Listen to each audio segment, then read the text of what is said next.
Nous voici donc dans la vidéo le concept du scalping. Alors ce qu'on va regarder aujourd'hui, c'est quelle est la vraie définition du scalping, quel va être votre travail en tant que trader, comment se déroule une session de trading et quels sont les instruments, quelles sont les plateformes qui vont nous permettre de faire du trading au carnet d'ordre. Également, qu'est-ce que le carnet d'ordre et quelles sont les informations qu'actuellement nous pouvons voir à l'écran. Alors, quand on regarde sur Internet, quand on est débutant et qu'on voit day trading, swing trading, scalping, c'est sûr que pour la plupart des gens, ça va être mélangeant du fait qu'il y a énormément d'informations sur Internet. Et je peux vous dire que 90% de ce qu'on va retrouver sur YouTube ou sur Internet, eh bien, ce sont des mauvaises explications et des mauvaises informations. Alors, le scalping dans le trading, c'est de profiter des petites variations du marché pour pouvoir faire du profit. Et donc, quand on fait un trade dans le scalping, on va garder une position de quelques secondes à quelques minutes. Le swing trading, on va prendre une position le matin et on va la déboucler plus tard le soir ou alors sur plusieurs jours. Donc, le day trading, ça va être prendre des positions le matin et les déboucler avant la fin de la session. Le scalping, ce que ça nous permet de faire, c'est de prendre plusieurs positions dans le marché. Quand on regarde ici par exemple au niveau du graphique, pour donner un exemple, eh bien on aurait pris une position ici sur la montée, on serait sorti sur ces niveaux-là, on aurait repris une nouvelle position longue pour profiter de la montée et dans cette zone-là, eh bien on serait débarrasser notre position longue et on aurait initié une position short. Donc c'est vraiment très imagé, mais c'est pour vous faire comprendre que le concept du scalping, eh bien on va aller jouer tous les mouvements, enfin pas tous les mouvements, mais la majorité des mouvements clairs. Et ces mouvements, on va être en mesure de les identifier grâce au carnet d'ordre. Alors le carnet d'ordre, ce sont tous les chiffres ici qui bougent de partout. C'est ce qu'on appelle le carnet d'ordre. Ça nous permet, contrairement au graphique, de voir les intentions d'achat, les intentions de vente et ici au milieu, les transactions qui ont réellement été effectuées. Alors, quand on fait du scalping avec de l'analyse technique, donc on voit beaucoup sur Internet les gens qui aiment faire du scalping avec de l'analyse technique, eh bien, ils vont manquer énormément d'informations. Parce que pour que le marché ici, pour que les bougies ici montent ou descendent, eh bien ce n'est pas les bougies précédentes qui vont influencer la direction du marché, mais ce sont les ordres d'achat et les ordres de vente, ainsi que les transactions qui sont réellement effectuées. Et ça, il faut bien le comprendre. Ce qui fait bouger le marché à la hausse ou à la baisse, c'est le volume des transactions. Et le volume des transactions, vous le voyez uniquement dans le carnet d'ordre. Donc, l'analyse technique, eh bien, la plupart du temps, les gens vont vous dire, bon, bah écoutez, c'est simple, voici un niveau. Si ça casse ce niveau-là, si la bougie casse ce niveau-là, eh bien, je vais rentrer en position. D'accord ? Dans la partie théorique, on le comprend, mais dans la partie pratique, sur ces moments, eh bien, vous n'avez, avec les bougies, aucun outil performant pour vous dire si le marché va casser ou non.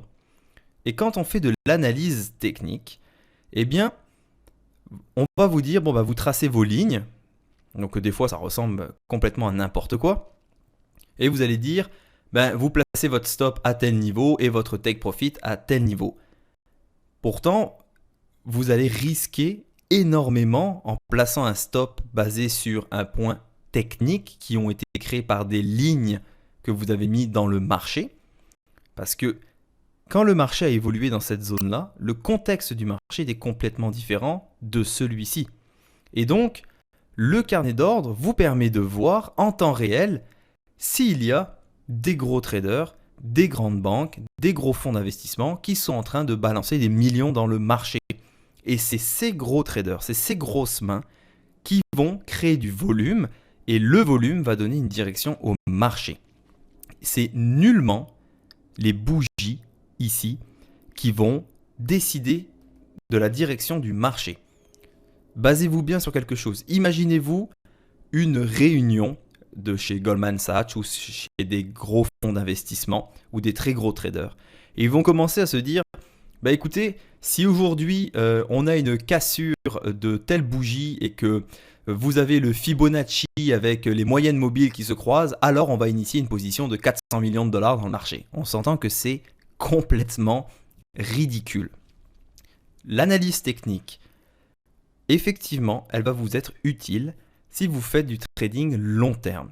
Elle va vous aider à comprendre le mouvement du prix du marché dans le passé, mais vous allez devoir faire de l'analyse fondamentale et comprendre pourquoi dans le passé il y a eu ces mouvements-là.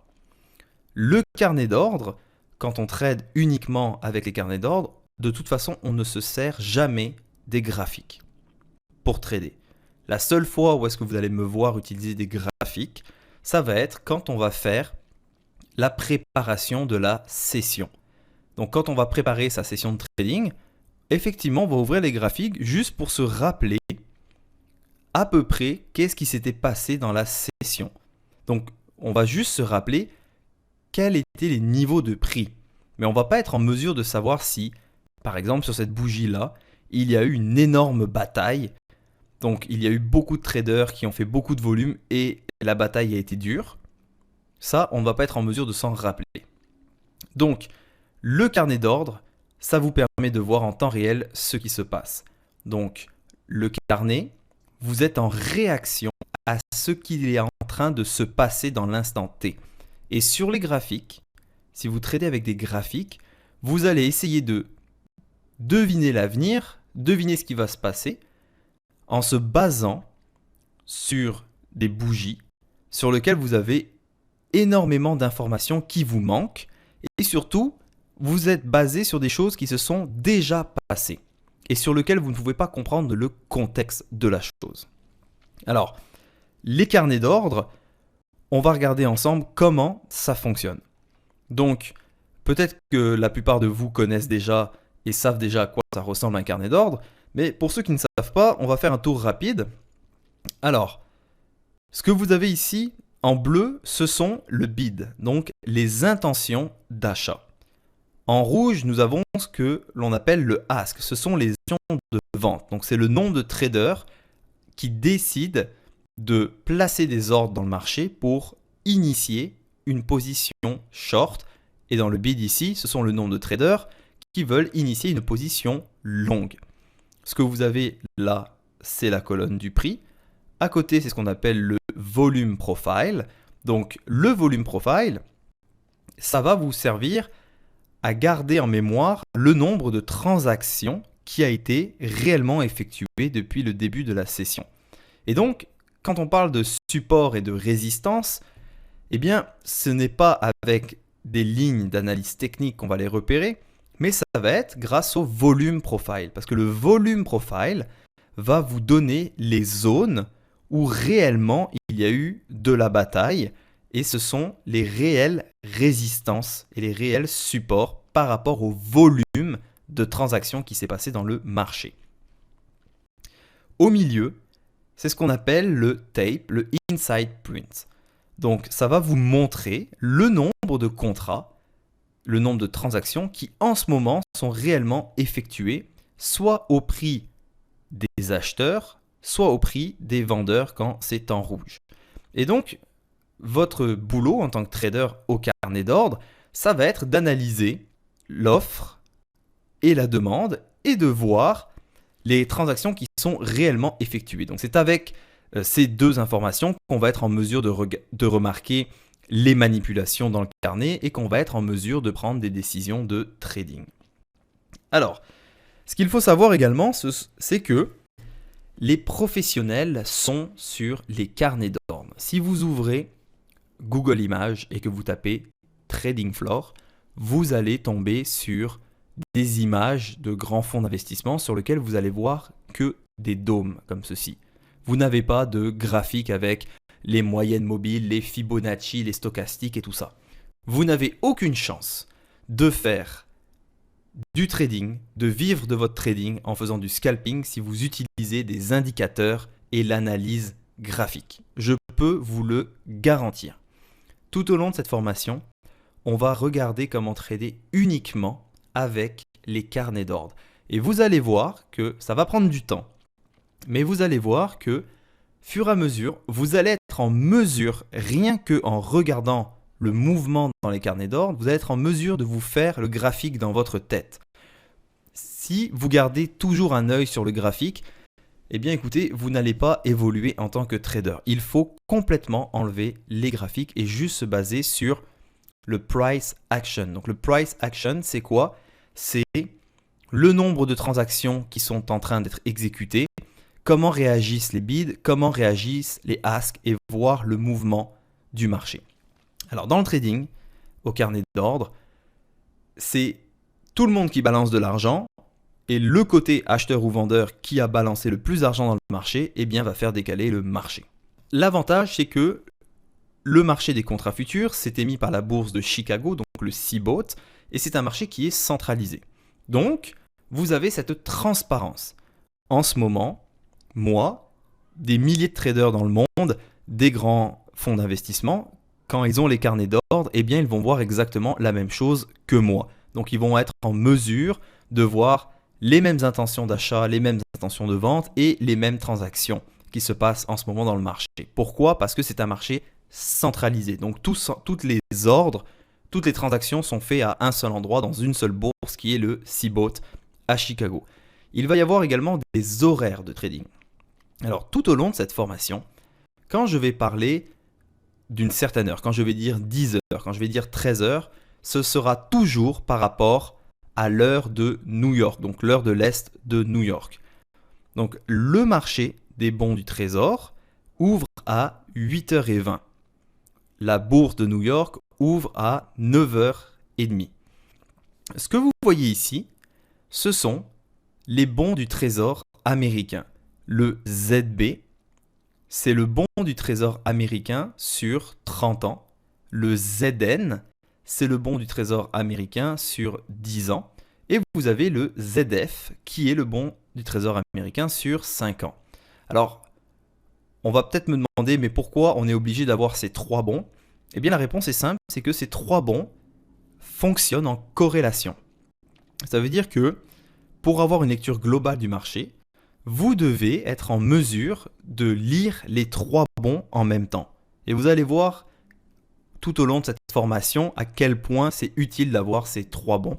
Et par la suite, on va rajouter l'indice du S&P 500, donc le ES, qui va également nous servir d'indicateur et qu'on va appliquer des mêmes stratégies de trading au ES.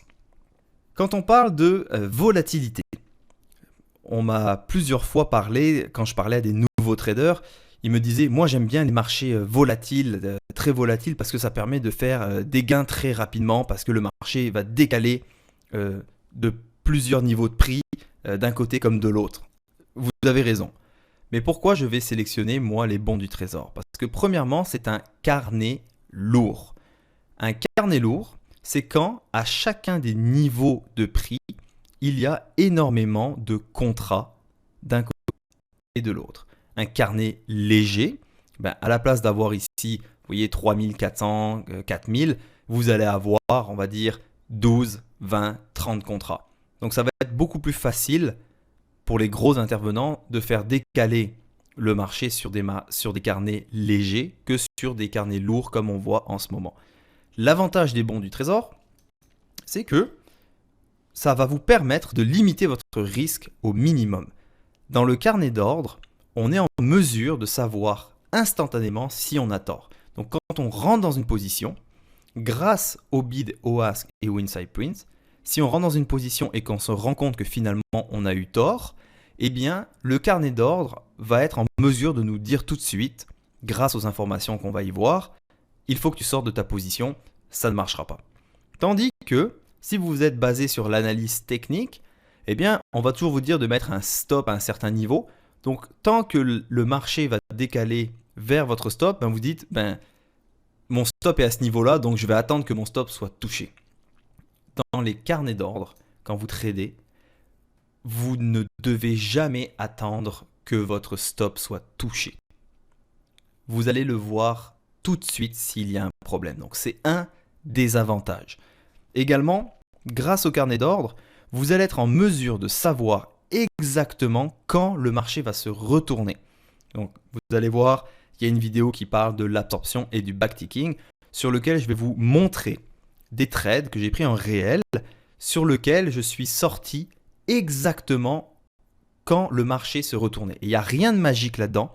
Ce n'est pas une fameuse technique ou le Saint Graal. C'est simplement être en mesure de lire le carnet d'ordre et de voir que le marché s'arrête pour telle ou telle raison. Donc tout au long de cette formation, on va regarder des exemples de trades qui sont passés en réel sur lesquels je vais prendre le temps de vous expliquer doucement et dans plusieurs contextes différents le trade que j'ai effectué, pourquoi il a marché, et je vais également vous faire voir des trades perdants.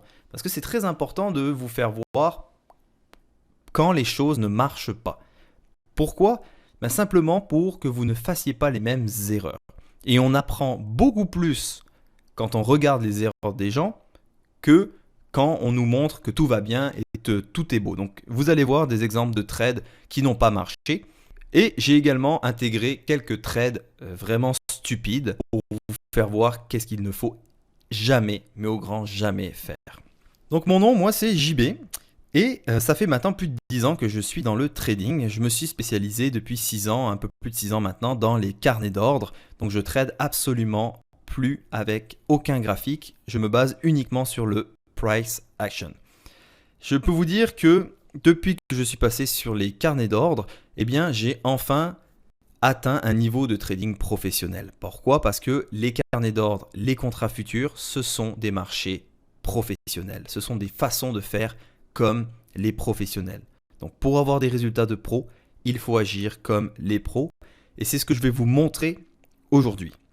Alors, à savoir que cette formation, vous n'allez pas rouler en Lamborghini d'ici 2 semaines. D'accord ? Je préfère vous le dire, vous devez beaucoup travailler, mais grâce aux outils, grâce aux techniques que je vais vous montrer qui me permettent, moi, de vivre confortablement de mon trading, vous allez avoir toutes les chances, vous aussi, de faire la même chose. Donc, le concept du trading, ça va être votre boulot en tant que trader, c'est d'analyser le bid, le ask et de prendre des positions dans le marché. Là, on est en simulation. Vous voyez, quand c'est rose, c'est en simulation et quand c'est écrit account sim, vous voyez que ce n'est pas de la vraie argent, c'est la simulation. Donc, votre but en tant que trader, c'est d'analyser ce qui se passe au niveau du volume profile, au niveau du ask, du bid et du inside print, et à ce moment-là, prendre des décisions de trading, de vous dire, ok, le marché s'arrête sur ce point-là, il a essayé de casser son plus haut, eh bien on voit que maintenant il n'arrive pas à aller plus bas, on va essayer de reprendre une position longue pour essayer d'aller retester les plus hauts et pourquoi pas faire un breakout. Si vous n'avez absolument rien compris de ce que je vous ai dit, c'est pas grave du tout. Vous allez voir que je vous explique toutes les stratégies et tous les mots que j'ai employés en ce moment dans le reste de la formation. Le scalping, ça va vous permettre de prendre plusieurs positions dans la journée. Et l'avantage, c'est que si vous avez tort, vous êtes en mesure de le savoir tout de suite et vous êtes en mesure de quitter votre position.